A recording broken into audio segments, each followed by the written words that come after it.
Alléluia, Hosanna, gloire au Seigneur Jésus. Nous proposons cette énième vidéo à l'attention du peuple de Dieu. Troupeau en petit nombre du Seigneur qui évolue sur un chemin étroit, resserré, sinueux, solitaire. Oui, Père, c'est à eux que nous nous adressons pour les fortifier. Si nous pouvions être suivis par ce petit nombre grande et notre satisfaction, elle sera d'autant plus grande encore lorsque tous ceux de la multitude se joindront à nous, notre Dieu, dans un même élan d'amour et de gratitude envers le chef de notre salut, Jésus-Christ, qui veut que tous arrivent à la connaissance de la vérité. Alléluia. Nous réitérons dans ces réflexions sur l'extrême nécessité pour le peuple du Seigneur, l'assemblée corps de Christ, de rechercher la gloire d'en haut.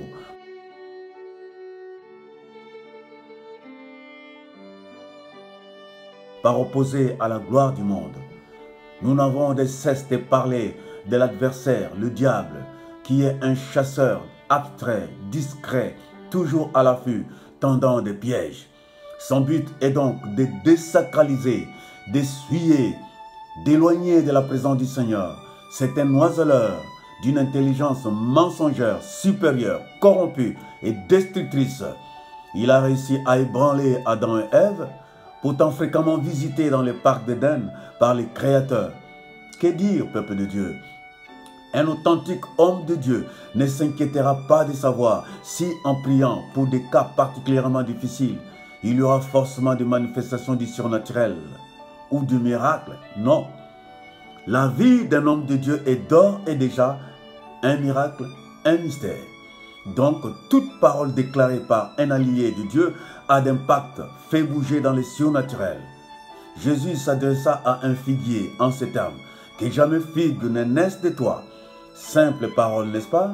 Ce qui étonna beaucoup les apôtres. Jésus fit exprès de passer le lendemain par le même chemin. Et Pierre s'étonna: hé maître, regarde le figuier que tu as maudit hier, asséché jusqu'aux racines. Voyez-vous? Une déclaration fondée sur la foi ferme a d'impact, peu importe quand et comment. La vie d'un homme de Dieu est déjà un mystère. Jésus s'extasia devant son Père. Il fut ému pour cette foule qui le suivait, puis s'écria: je te loue, Père, Seigneur du ciel et de la terre, de ce que tu as caché ces mystères aux sages et aux intelligents, et de ce que tu les as révélés aux petits enfants. La Bible parle d'un homme de Dieu humble, Jean-Baptiste, précurseur de Jésus. Jean n'a fait aucun miracle, mais tout ce qu'il a dit au sujet de cet homme est vrai. Tous ces appelés de Dieu de l'Ancien Testament comme du Nouveau Testament ont bel et bien rencontré le Créateur et ont reçu de lui les mystères du royaume, s'en sont imprégnés et sont devenus des alliés du Seigneur et des amis. Et Jésus dit: je ne vous appelle plus serviteur, car le serviteur ne sait pas ce que son maître fait, mais je vous appelle ami, car je vous ai tout appris. Les apôtres s'étonnèrent de ce que Jésus parlait à la foule en parabole. L'ayant ainsi demandé des explications à ce sujet, Jésus dit: il vous a été donné de connaître le mystère du royaume des cieux, à vous, mais à eux cela leur a été caché. L'histoire d'Abraham à la mort de Sarah, sa femme, nous instruit. Il vint supplier les fils de Heth. Il dit dans Genèse chapitre 23, versets 4 à 6, « Je suis étranger et habitant parmi vous. Donnez-moi la possession sépulcrale chez vous pour enterrer mon mort et l'ôter de devant moi. » Les fils de Heth répondirent: « Écoute, mon Seigneur, tu es un prince de Dieu au milieu de nous. Enterre ton mort dans nos sépulcres que tu choisiras. Aucun de nous ne te refusera son sépulcre pour enterrer ton mort. » Tous ces appelés étaient donc des princes de Dieu. Ils ont défié des rois, impacté des nations sur le plan politique comme économique. Le Dieu d'Israël, le culte en son honneur, les rites et les lois qu'il a inspirés ont été publiés parmi les nations. Pharaon fut étonné de l'intelligence de Joseph. Nabuchodonosor fut surpris par la voix et la détermination des compagnons de Daniel. Darius fut abasourdi quand les lions assurèrent la sécurité de Daniel. Au lieu de les dévorer, la reine de Saba vanta la sagesse de Salomon. Samson terrassa 3000 Philistins rien qu'avec une mâchoire d'âne. David vaincu avec une fronde les géants Goliath surarmés. Voyez-vous, mes amis? À présent, voyons dans le Nouveau Testament, Simon le magicien. Simon le magicien renonça à ses pouvoirs maléfiques quand il observa avec admiration que Dieu baptisait du Saint-Esprit, rien que par l'imposition des mains des pierres. Paul, mordu par une vipère, survécut au venin mortel, alors que les barbares de cette île s'attendaient à le voir étouffé, frappé par un mal cardiaque. Au deuxième point, je m'en vais vous donner des témoignages pour illustrer tous les thèmes que nous avons choisis sous l'inspiration de la grâce. Voici les témoignages. Je suis parti de mon pays en décembre 2001. 2 jours après, je me retrouvais dans la province séparatiste hyper surveillée de l'enclave de Cabinda en Angola. Très nombreuses étaient des personnes de différentes nationalités qui s'apprêtaient à remplir les formalités d'accès en terre angolaise. J'étais très timide et tremblant de peur devant des soldats angolais réputés fins tireurs et impitoyables. Je fus surpris cependant par un de leurs principaux chefs qui envoya 2 de ses soldats vers moi. Alors que j'étais perdu dans mes pensées, ils me firent un salut militaire et me parlèrent avec bienveillance en portugais. Voyant que j'étais visiblement apeuré et que je tardais à comprendre, ils me trouvèrent un traducteur qui parlait la langue locale qui s'appelait le Kifioti, la version angolaise de la langue Kiyombe de la République démocratique du Congo que je comprenais. Le chef fit un salut militaire lui-même et me dit: « Je vois que tu es un serviteur de Dieu, car la gloire de ton maître illumine ton visage. Nous possédons des talismans de guerre qui nous protègent et nous permettent de repérer des ennemis et des infiltrés. Toi, tu es un homme couronné de gloire céleste. Je me charge d'accomplir moi-même les formalités d'entrer en terre angolaise. » Voyez-vous, mes frères bien-aimés, ces très respectueux officiers militaires percevaient ma terreur. En même temps, ils étaient fascinés par la gloire rayonnante du prince que j'étais, qui s'ignorait. Une fois atterri à Luanda, j'assistais à un spectacle regrettable des magiciens japonais qui se moquaient des chrétiens disant: « Ah, ces malheureux, qui ne savent même pas que leur maître a déposé sur eux une puissance à même de consumer nos activités en un clic. » Nous voyons qu'ils ne connaissent même pas leur identité. Nous profitons de leur ignorance et nous leur présentons des gadgets de ce monde. Ils deviennent distraits et nous étouffons leur gloire. Et bien aimé, je me rappelle de ce que l'animateur à ce sujet, l'animateur phare de la radio gabonaise Africa numéro 1, qui s'appelait Patrick Ndemandong, visiblement versé dans l'ésotérisme.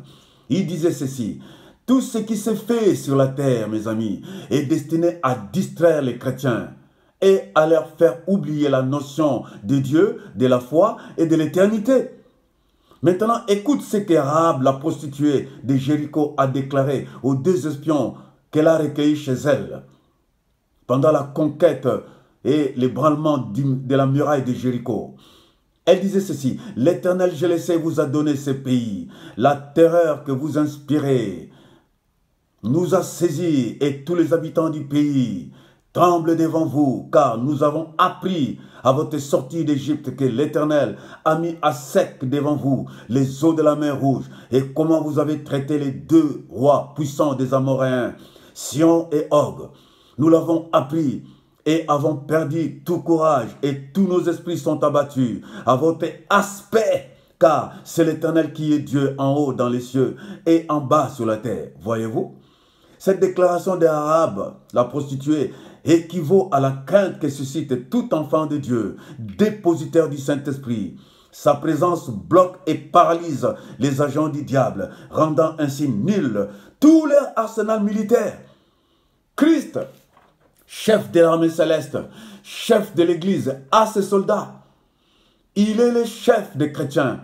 Les chrétiens sont donc un peuple dont Dieu s'est acquis et a mis à part. Il les a sanctifiés, glorifiés. Ils sont donc dans ce monde comme pèlerins, passagers dans un train en partance pour le royaume de leur Père. Ils ne sont pas de ce monde. Ils bénéficient du dépôt de la grâce et de la justice de Dieu. Ils ont vocation non seulement de régner dans ce monde pendant leur pèlerinage, mais aussi de triompher. Lis Romains chapitre 5, verset 17. Et dans 1 Jean chapitre 5, verset 4, il nous est clairement dit que tout ce qui est né de Dieu triomphe du monde. Et la victoire qui triomphe du monde, c'est notre foi en Jésus-Christ. Dieu peut être à l'origine de fâcheuses situations pour nous apprendre à vaincre par lui et pour lui. Regarde David qui fait le bilan de sa vie. Il est dit, David adressa les paroles de ses cantiques lorsque l'Éternel lui délivrait de tous ses ennemis et de la main de Saül. De Samuel 22, verset 1. Voici un autre cri de triomphe de David dans ce passage de 1 Samuel 17, 37.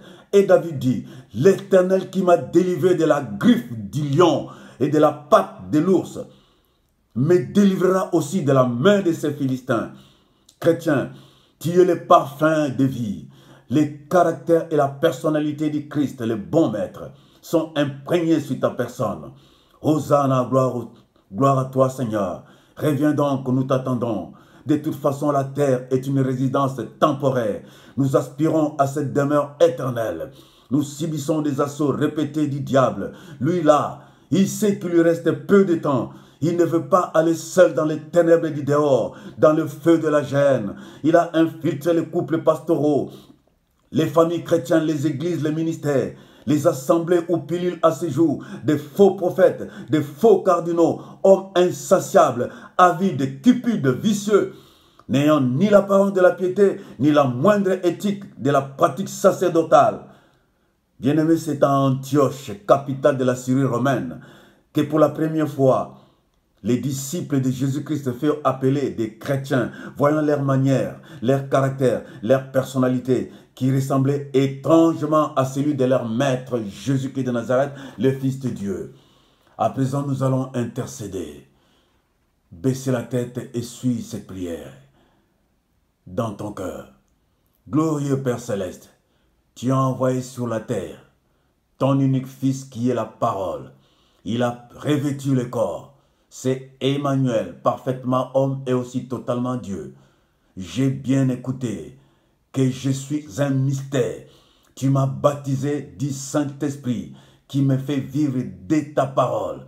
Je suis et j'opère dans le surnaturel. Donc je peux impacter par mes déclarations, sauver les âmes et être une bénédiction du Seigneur dans ma famille, dans mon pays et partout où je serai. C'est donc toi qui vis en moi, produisant le vouloir et le faire, selon ton bon plaisir. Ne me soumets pas en tentation, mais délivre-moi des griffes du malin.